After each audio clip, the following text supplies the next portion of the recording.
Welcome to My Long Island TV. From Manhasset to Montauk, we have traveled our communities to bring you the following events. I'm your host, Waldo Cabrera. My Long Island TV starts now.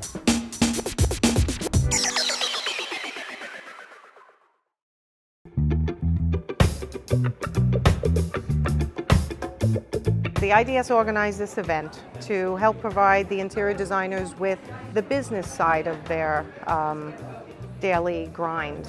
They love the design aspects. They don't tend to embrace the business side, the accounting, the management, the tracking, and Barbara Viteri is an expert on that. Everything is negotiable. I'm sorry to say, but you have to, I'll negotiate a cable bill. Like, everything is negotiable in my book. IDS approached us in regards to hosting this educational seminar with Barbara Viteri. And we were very excited because we had done 2 other events with her in the New York City showroom. The question and answer session that Barbara's going to have is going to be very helpful because it'll be their chance to actually ask the questions and get expert advice from Barbara.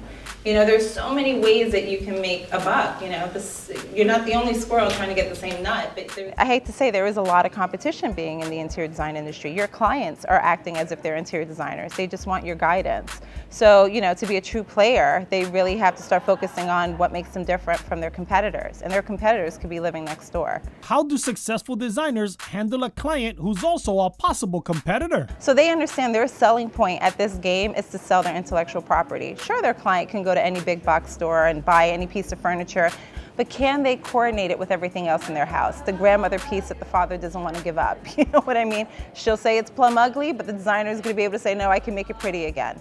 That is what clients are paying for, and that's where designers are very smart in this day and age to sell. What 3 things must an interior designer know before starting a business? You know, in my presentation, I have something called, you know, but first let me take a selfie. You know, you really got to think, are you cut out to be a business leader? Don't get it twisted. People who are working for interior designers, let's say they're employees, they are true entrepreneurs because they too are formulating their own sort of signature style and conducting business to build business within the business that they're in.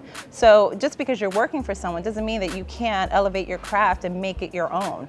And at some point in time, I mean, I've seen designers that started their careers in their 50s. The next is knowing your numbers. You know, if you're not making money, you're not in business. It's really a simple equation. So a lot of times they're really learning the bare basics of bookkeeping, their financials, how to read an income statement.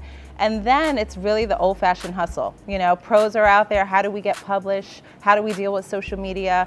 You know, how are they leveraging opportunities to be able to sort of, you know, outbeat their competition and still play in this game? Designers are getting really smart on that. And what 3 things do successful interior designers know? They definitely know their skills. You know, they know that they have a signature look. They know that they have a signature style, but they may be able to interpret that differently for all their different, you know, clients that they're working with.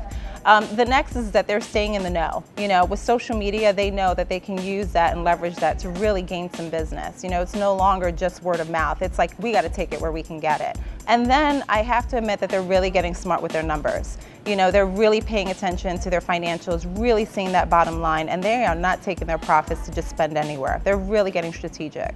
After a lengthy question and answer period and an exchange of creative thought, some designers were glad to see that they're on the right path. Exactly what she does in terms of asking designers to delegate that part of their business is what I do. I want nothing to do with the numbers. That's not how that side of my brain even works. I'm Miss Creativity and happy to talk to people, but numbers, not my thing. And others had their eyes opened by Barbara Viteri's advice. She made a very great comment. 50% you let out and 50% is a secret. As designers, we get so excited about the project that we might sit there and, you know, spill it all out at once because you're loving it and you're doing it, and then guess what? You just talked yourself out of a job because now you gave all the information for free. It's like a teaser ad. You have to give them a little bit and a little bit, and stay tuned for the real good stuff.